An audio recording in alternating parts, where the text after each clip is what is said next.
Alright guys, so final episode time. So I was going to title this glass and trim care and how we do it, but again on the previous episode you've already seen me kind of hit everything with that new development product that we're working with.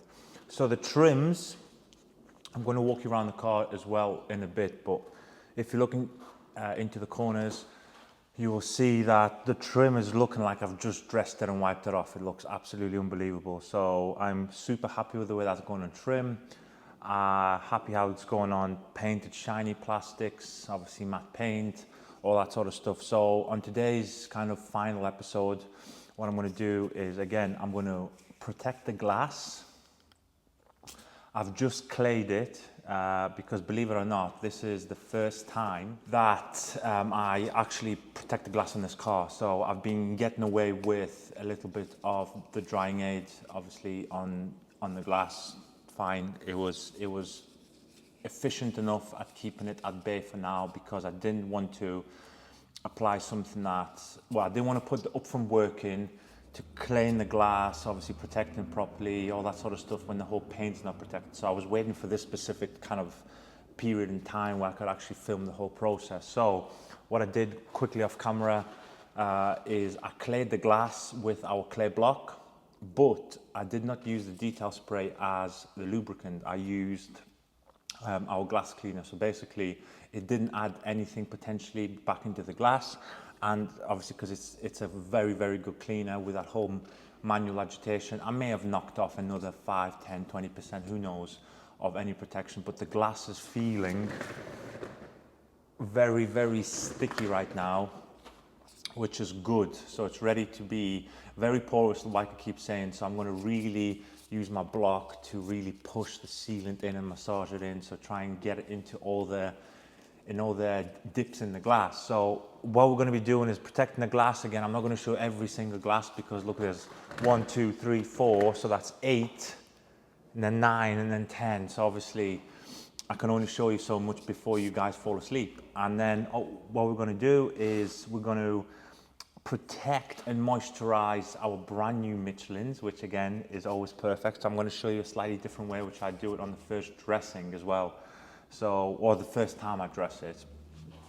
And in the meantime, as I'm walking around the car, I'm going to also talk about life and all these sort of things. So, oh, by the way, talking about random things, the chair that I'm sat on is an in-between cheapy, crappy chair, which again is probably not going to last me more than 3 months. But the reason I've got this chair is because I'm in the process. So I'm waiting for my friend John. I first want to see, so John is going to be importing the Viper chairs to the UK. I just missed an opportunity, John, by a couple of weeks. But anyway, I'm going to wait to, obviously, I'm not going to buy direct from Viper chair. I'm going to buy a generic, and when I mean generic, I don't mean a custom. So I'm going to buy just a standard Viper chair, which are, again, super expensive. I mean, what, they're £600-700 each. And then I'm going to go to Viper chair and actually order a custom one for here in HQ. I'm going to get it embroidered with YumCars and all that sort of stuff. So I'm sure there will be a video in the process of me assembling that chair and probably throwing a few spanners at the wall because I hate spanners. Anyway, so the glass has been clayed. It's extremely sticky, which is exactly, obviously, how I like it, because that basically means the glass is ready to be now kind of treated and nourished. So again, I used on this one more drops than I usually would, virgin glass. I'm going to use the whole swirly action. First of all, obviously I'm going to level it like this, and then I'm going to hopefully push it in by the swirlies. And it just works better for me, I believe. I can go up and down as well like this. From my experience, I just see less streaking and less inconsistent passes. So if you can hear that sound, you can tell, look, it's just eating it up so quick. But I'm not going to put extra. I'm just going to pick up the heavy bits from the top and work it down. At the same time, I don't want to over apply it over application is not really going to do anything. It's just going to mean I need to remove more of it in the next stage.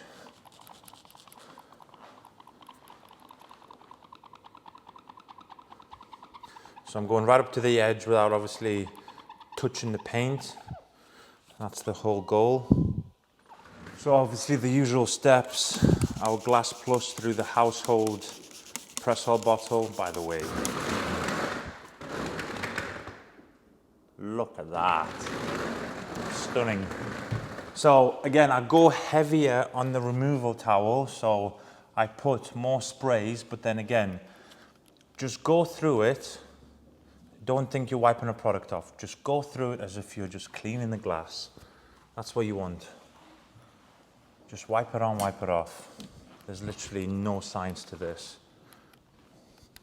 You can't get it wrong. Go up on all the edges. And the good thing is, the fact that this glass is tinted, this rainbows really aggressively, which means you can actually see where you have been, what you've missed, what you haven't missed. And it's the same on non-tinted glass, to be fair. If you have just good enough lighting, should be enough. So I can see it. I just take a completely virgin towel again and just, oh yes.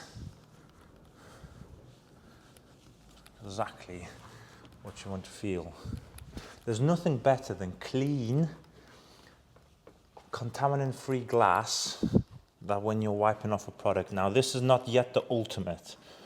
The plan is, I'm not going to film this thing, maybe not on the glass specifically, but the plan is, so tomorrow is Saturday. In fact, yes, tomorrow is Saturday. I am removing this car from here on the Sunday, and basically I'm going to let everything, as I said on the previous episodes, I'm going to let everything cure. And then right before it leaves, I'm going to treat it to a detail spray application. Right before it leaves is to add that extra slickness, gloss on the glass anyway.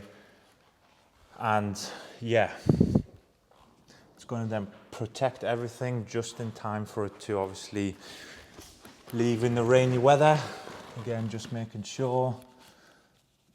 In between the control arm, that's where people tend to obviously miss it because everybody's lazy.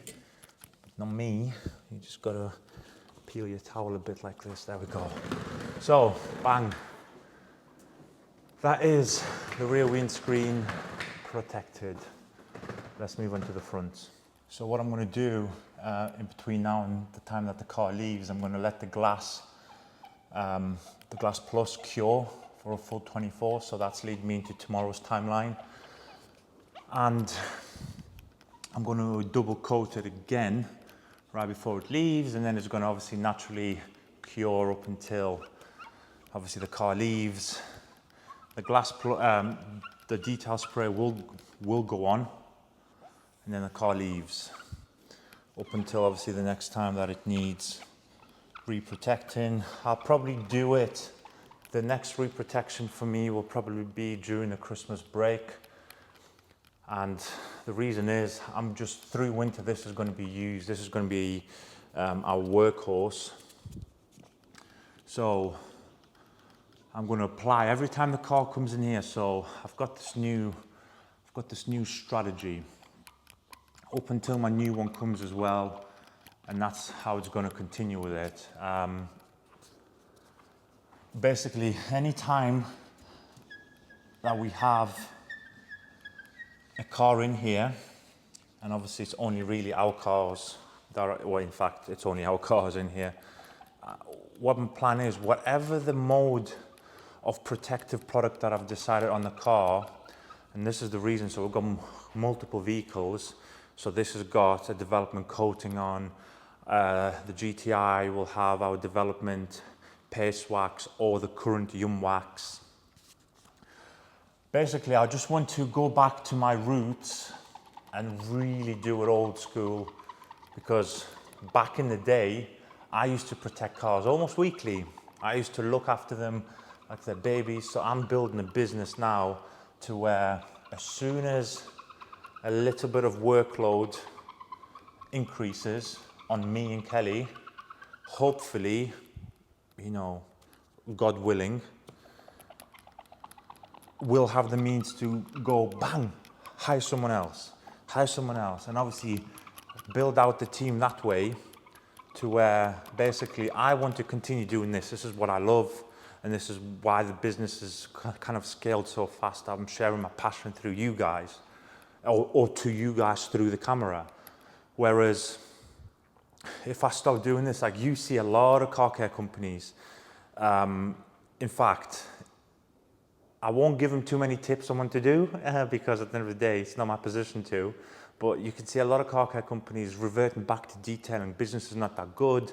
And they think, well, I need to continue subsidizing my lifestyle and my family and stuff like that, which is fair enough. And the first thing they do is go back to the manual stuff, which, again, each to their own. But that's not how kind of I would do it because, again, that's not a fix. So with regards to the manual stuff with us, we built, or let's say I built, because the person you see on camera is me, I built a system with Kelly where obviously Kelly now runs the business where I go and play with cars. But no, on a serious note, she runs the business, and where I can continue doing obviously what I love in the development side of things, and obviously speaking to the chemists, speaking to the customers. It's what I love doing, and this is where now, going back to what I was saying, as soon as a car comes in, so imagine you have this leaves in, like, say, a week's time, the loophole is kind of ready for a clean. We'll cycle the loophole back in here. I can film, I can develop more on it, get the GLC out, and just keep swapping and swapping. And then obviously when my new car comes in, it'll be a three-way swap. So basically every car gets driven heavily, gets absolutely, you know, disgustingly dirty because we live in the UK, and we just cycle them. Boom, this comes in, the clean one comes out, and with a new car, it's going to be a three-way system. So I can't wait for that. It's going to be super cool. This is what I mean. So I'm starting to kind of mature a little bit. There's always stages in business, as is with our social media. We post often, we post heavily. You know, people post, like, I don't know, 3 times a week or even less sometimes. And obviously their learning curve with social media isn't as aggressive as it is with us. But then more people some people post more than us, and their learning curve is even more aggressive than ours, obviously. There's a level to everything. But every time you hit a certain milestone in your head, again, there is no official milestone, I'm just making this stuff up. But, you know, a milestone being 100 posts, 1,000 posts, 300 videos, you know, like, you learn. If you look at some of my older videos and to my current videos, the quality and the editing style, you know, has changed completely. So in business, I'm starting to kind of mature out now to a point where we can see, you know, like, we're here to stay. You know, it was a bit of a scary experience when we first left, and, you know, are people gonna, you know, take my authenticity for what it is? Are people gonna hate me, like me? Well, people hate me anyway, or the wrong people anyway, because I speak facts and they don't like it. But the normal people and our, you know, core supporters are growing by the 100 monthly, you know. And it's nice now to where we can see, well, we're gonna stay. We've got, obviously, the facilities now to store a lot more stock.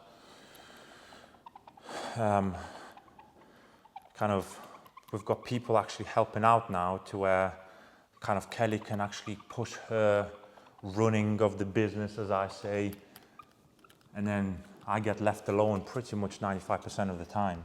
I moved on a serious tangent there, but yeah, we've matured in business now a little bit. By the way, we are at infant level still, absolute infant level. There are companies who are, you know, way ahead of us. They've been doing business for 25 years.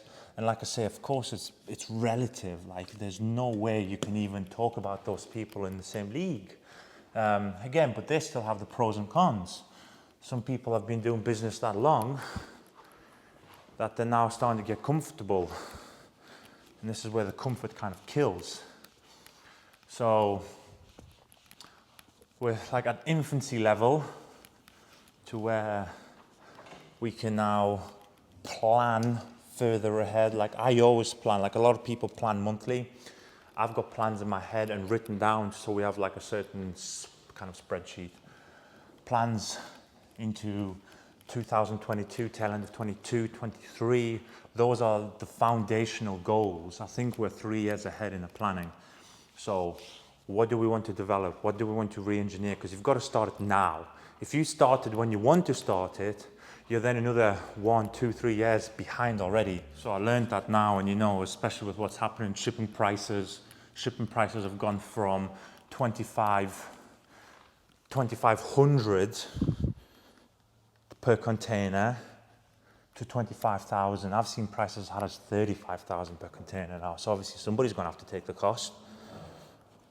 So like with my family, I call them my family now, but MTM Hydro over in the US, they've got to bear that huge cost on. We've got to bear that huge cost on. So we're kind of planning for the future in the most effective way, which is always fun and sometimes really nerve-wracking, because no matter how much you plan, things always change.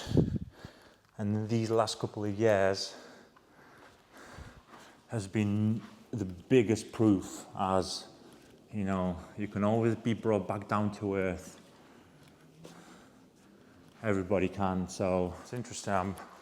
I'm being philosophical, but I'm putting my thoughts out there to you guys. Agree with me, disagree with me, engage with me in the comments about what you think, if I'm on the right path. See, sleek. So yeah, it's going to be an interesting next kind of couple of years. We are in talks about doing some huge exclusives with certain people. I won't mention names. I won't mention what items they are, because again, I'm not giving people the ideas that I've come up with. I've learned that very fast. I now know why people like, I won't even mention brand names out of respect to them, but you know, some big brands, especially in the US, you know, keep it for as long as possible, because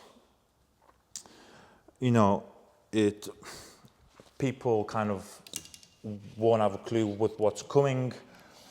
Eventually, once it's released, obviously people can buy it and then kind of copy it, but then it won't be the case where people release what we have thought of 6 months before, because I decided to film on YouTube. I'm still going to talk about it, but I have in the past mentioned where I'm getting it from, which country, which sometimes which supplier, which is a shame, because obviously people just need to come to me and ask. Just ask direct. If people come to me direct and ask, 99% of the time, unless you're one of the few people that, you know, is on everybody's radar, and I'm not going to speak to you, but if you're just a normal guy or girl, you know, who needs a little bit of help, we never got helped, ever. So even if I can help you a little bit, then come and ask. But people never ask and then just copy and then say, yes, we are these people who did this, which it sometimes hurts, because people don't realize the astronomical amount of time and money that goes into this business, for them to somebody to not use their brain and just rip it so hard. But yeah, as I said, the plan is to cycle cars as much as we can. The new car, again, I'm 100% decided on what I want, I think now, and I'm going to film a video on it as early as I can. I'm still waiting for confirmation of the said dealership, which again, I'm not going to mention yet, because it could all change and kind of go on its head. But if everything goes in my head like I think it's going to go, and there's like no shortage of raw materials in the car sector, then there should be a really interesting video, hopefully coming either right towards the tail end of the year or in the first kind of part of the year. So I'm super excited. Oh, right, so onto the tires now. These are brand new tires, so I double scrubbed them during the wheel kind of cleaning process, which you've already seen. And then obviously the heavier foam dilutions, I made sure, you know, when I was spraying the citrus, I would obviously try to hit the tires. All these things helped etch out everything. So as you can see, the tire is looking really nice, but really bland. So again, V2 dress, and I make a conscious effort to really give it a good mix because there's a few parts to this formula which you want to activate as best as you can. So again, be mixed really well, and I'm going to take one of my hex grip applicator pads. And what I'm going to do on this, I know you're going to probably have a heart attack, but I'm going to put more than usual on. And that's because the same thing with the matte paint, a fresh tire, so is going to be really porous. So it looks as if I've put a lot on, but it's actually not as much as you think because the rubber is going to really go, especially with the heavier cleaning regimen that we already performed. The rubbers are really dying for a bit of kind of moisture. So I'm going to do it in the usual method, but as you can see, it's leaving a film, which is exactly what I want to see. Now see, there's no big high spots anywhere. As I said, the tire's going to instantly take this in. I'll just squeeze it in into the bead of the tire.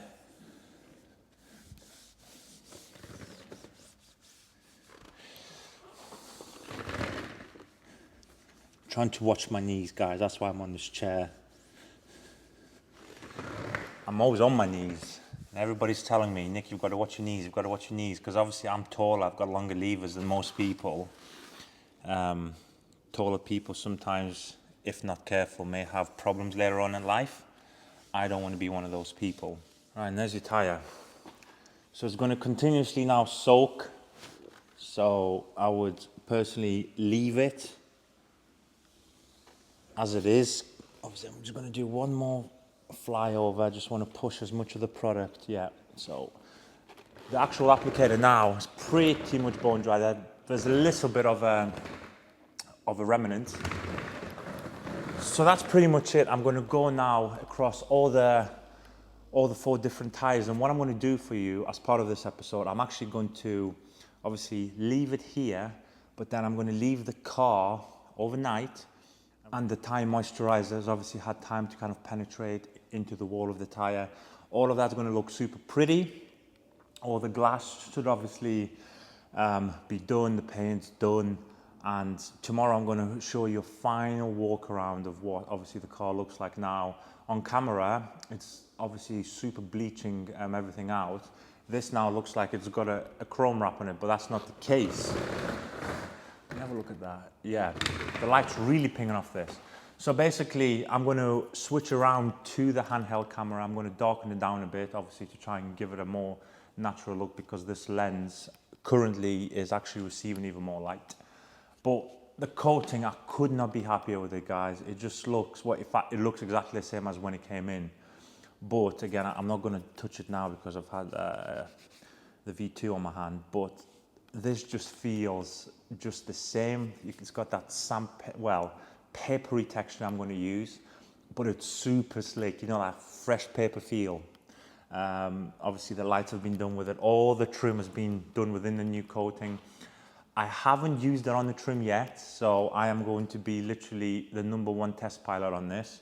I've done the rear wipers with it. I've done all this kind of trim. Now, what the interesting thing about this trim is the fact that it's absorbed it so well, and it's got probably a 20-25% increase in the darkness and the clarity of the black plastic. So it looks like, imagine a dressing, leave for 15 minutes and kind of wipe it off. So it's got that really nice wiped water-based dressing look. So super nice. In fact, I wish I left a piece of trim, because when you put it on neat, it actually looks as if you put like fresh water on it. Super dark, you know, super rich. So I wondered how that would look. But again, I can try that part on a different car. I'm sure there's a car out there with a lot of trim out there. So guys, I will see you on the same episode, but overnight. All right guys, good morning. So it's the morning after now. Everything's had the time to either soak in, moisturize, cure, obviously all depending on the product. I'm going to walk you around the car and I'm going to show you what all our development stuff looks like. So here we go. As you can see, the clarity in the matte, that's probably much better. The other camera was exposing it way too much with the white balance. As you can see, the retention of gloss on the matte is exactly where you want it.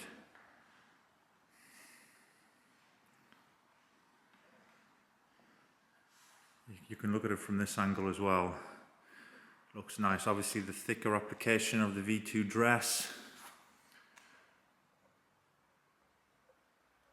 What I'm going to do as well, I'm going to just probably hit it one more time with a towel, just to make sure everything's even. Obviously I've left that up because, again, I was testing the new, obviously, coating on trim, if you look.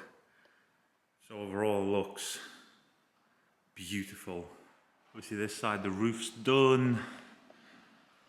Everything's looking as it should. But as you can see with the gloss,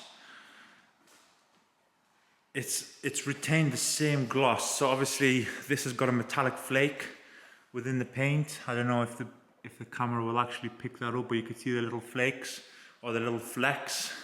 By the way, kranzels, I've got cartridges there, I've got more kranzels. So this is a development kranzel, that's a development kranzel, that's a development karcher. A bit of an update.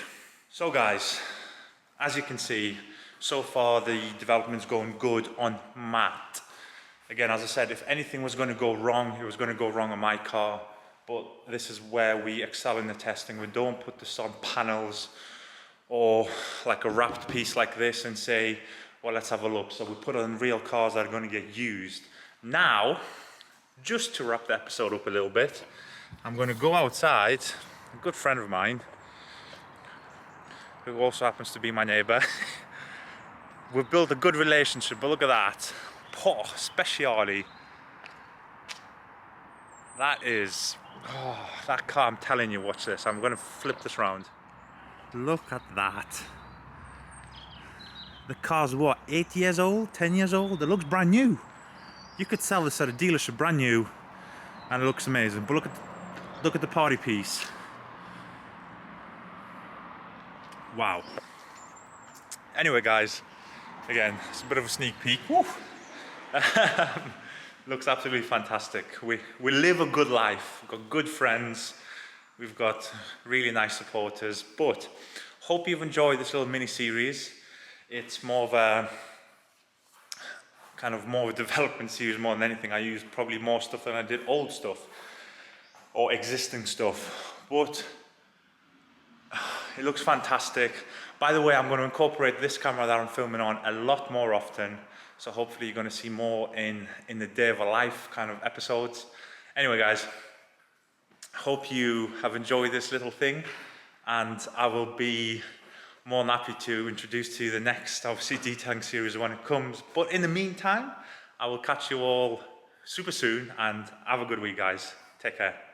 All right, guys, totally forgot. As a little bit of an outtake, if you haven't seen the engine bay yet, so as I said, we're going to touch on this on the last episode. This being the last episode, I'm going to show you. So I was just started the car to move it out, and then I thought, you guys haven't actually seen the engine bay yet, so I'm going to flip the camera around and show you guys. Wet application, diluted. Now this is the first time this has ever been touched by me.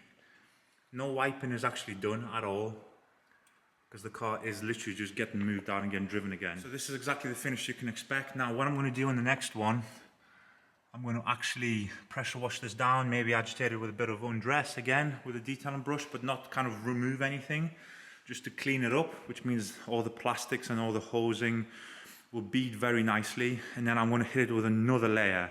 And that way, that will be obviously a double kind of moisturizing layer, which will soak in even better, but just looks fantastic.